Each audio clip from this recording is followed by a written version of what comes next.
Hello everyone and welcome back to my channel, Wobbly Bookbird. And on today's video I will be doing my review of Final from Stephanie Garber, and this is the last and final Caraval novel, so stay tuned.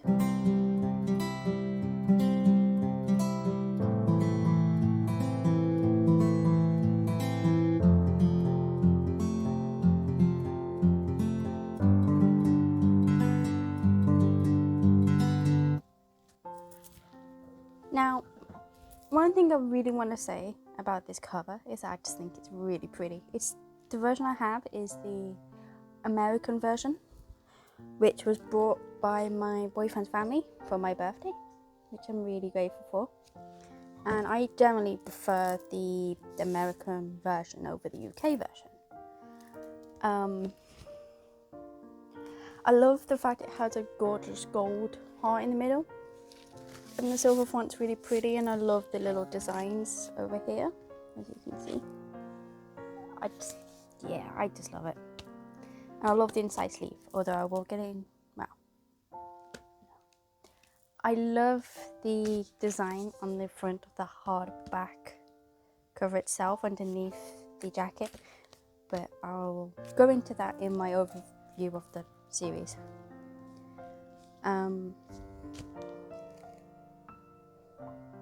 Oh, also, inside the map, inside this book, there is the map of all, which I really love, as you can see.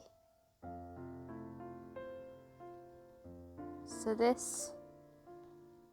map of all, which we learn in the third book, is one of the fates, and I love the fact that it was included as the map in the front of the book. I think that's a really lovely touch. My reviews are normally split into 5 parts. The first part is always the character development.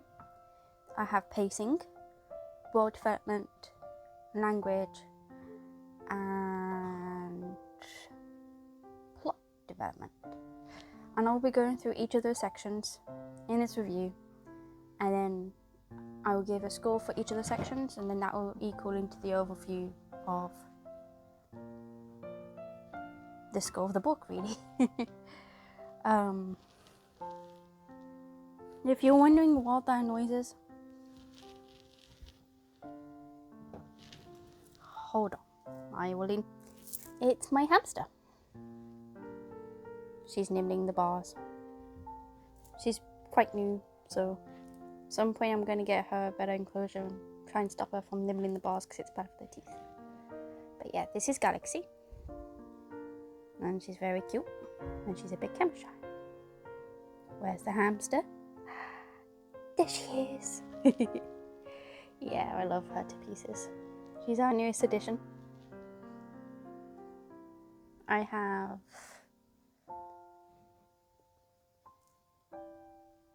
4 animals in total at the minute. I have my hamster. I have a dog called Bruce. I've got a bearded dragon called Draco. And I have a tarantula called Collie, who's a curly haired tarantula. And yes, she was the one making all the racket. She's like, don't forget about me and my cuteness, she says. Look at me, I'm so cute, she says. Okay. She's like, let me see the camera. They want to see good pictures of me, they say, she says. Yes, don't I look cute? Don't forget to get all my good parts, she says. All my good parts. Especially this side. Very good, she says. And that part too? No? You don't want to get that part? Okay. Where are you going? Need a fluff ball. No one. Anyway, so section 1. Character development. Character development in this book. Oh my god. Where do I start? I love the character development of Donatella and Scarlett, who are the 2 sisters that are in the story that we follow. I thought they were handled really well, and I really love how they grew beyond their mom, but you can still see the resemblance in terms of not just appearance but also behavior. So, for example, Donatella is someone who is very strong as a character. She's very strong-willed.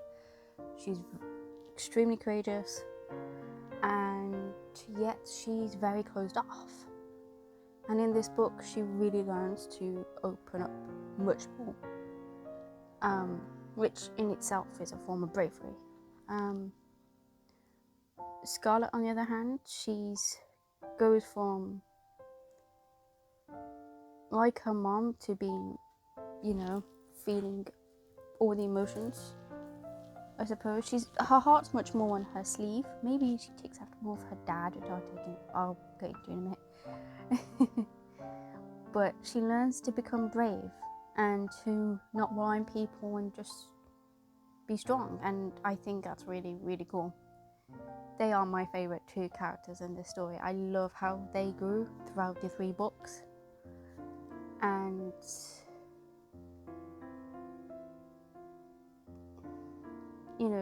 at the end of the day, they both risked everything for family and for love. I think that's amazing. Julian, I loved his development too, although I always love his development because he grew to be more supportive.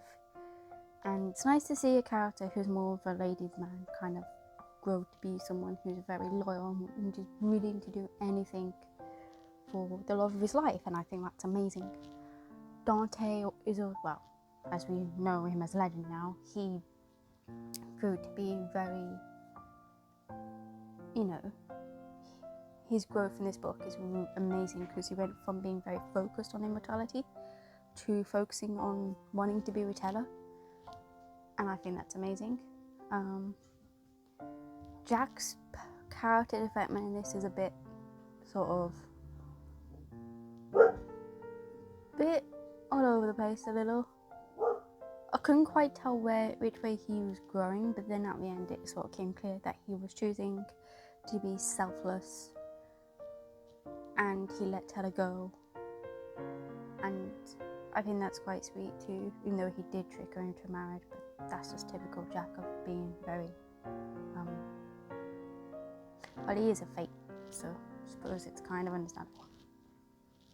Yeah. Gabriel, we'll go with Gabriel.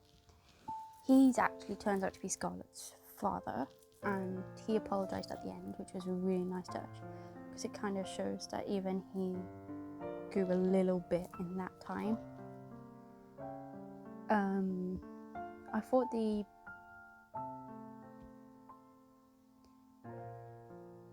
the character development was amazingly done, and I really love it, and for that I give it a 5 out of 5. Next up, number 2, we have plot development. The plot. This is where I'm going to talk about the one thing in this book that I really, really hated, and that was how their mother was killed off pretty much instantly. It was like, what was the actual point of her? Like, I would have loved to have seen her character development throughout the book, but we didn't get to see that. But I'm not going to criticise the character development of it, but more the plot development, because you could tell her death was just used as a plot device, and so I want to treat it like it's a weakness of the plot more than the character development, because if she's dead because of the plot, there's nothing really, you can't really grow character growth there, I suppose. I mean, we did, to be fair, we got to see a little bit of the past through Scarlett, because Scarlett went back in time, she met her mum, and that was really nice to see. And I'd love to have like Stephanie Garber expand this universe and actually focus on the mom and the adventures of the mom. I think that'd be so cool. I would really love that. Like, please, I'd love that. That would be amazing. But yeah, I really did not like how she was killed off so quick. Like, she woke up, left her daughters, tried to kill Gabriel, and then got stabbed. That was her story, which isn't great.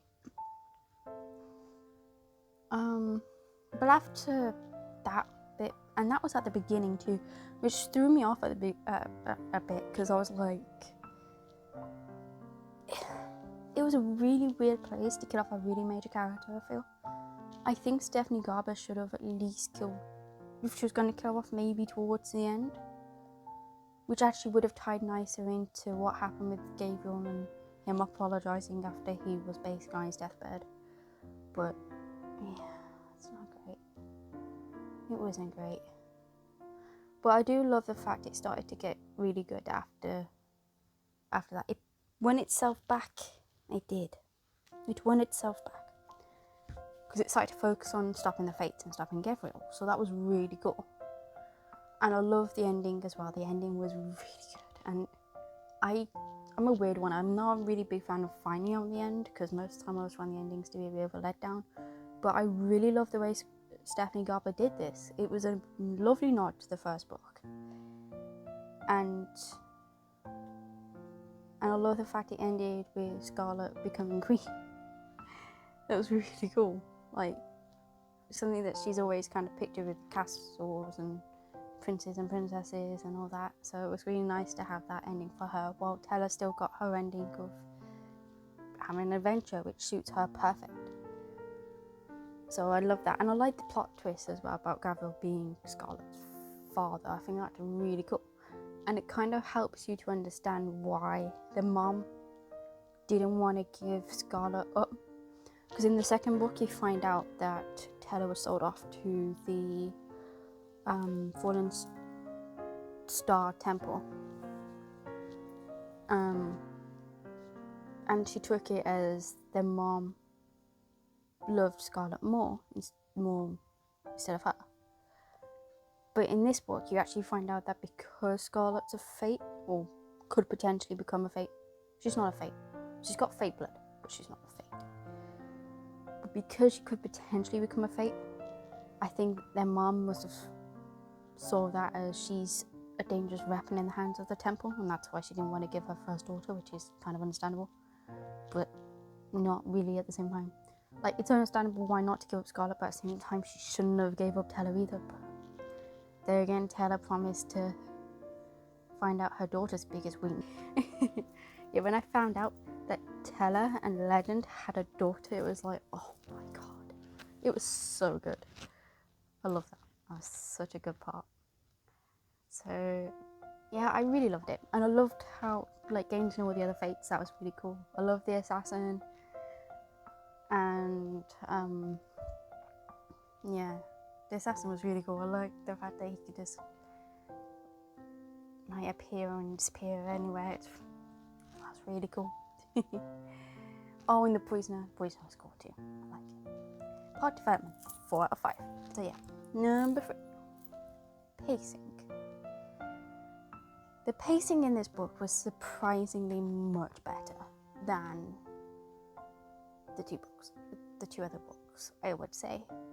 My only issue was that the point of view chapters were a bit unbalanced, which is kind of sad. Especially at the beginning. It got better throughout the book, but at the beginning especially, it was like 7 chapters were on Tella, and then it was like 2 of Scarlet or something ridiculous. I was like, this is not really how point of view chapters are meant to go. I mean, sometimes you can get one character and then the same character again afterwards, but normally the whole point of having a point of view chapter is to then switch to another one. So yeah, that was a bit of an off, but I still liked it. Pacing is also 4 out of 5. Number 4, world development. The world. I love the world that Stephanie Garber's made. I think it's amazing and I want more. I really do. And especially because this is her first debut series, I think she's done really, really well. I love learning about the Fates, all the different Fates. I love learning how the Fate items are made. Like, that was a really, really nice touch. It was really interesting. Like, finding out that when the Fates as a being are killed, they then turn into Fate items, which is really interesting, really cool, and I like that. And yeah, it was nice seeing Scarlet come near at the end. that definitely leaves possibilities to other books, which would be really cool. My only thing about the world was, how did they accept so many heirs? Like, you'd think that there would be something there where after like the second heir appearing, they're kind of like, that doesn't seem, you're a bit suspicious, but nope, they're just like, okay, 4 heirs now, and it's fine, it's no worries. So yeah, world development, 5 out of 5.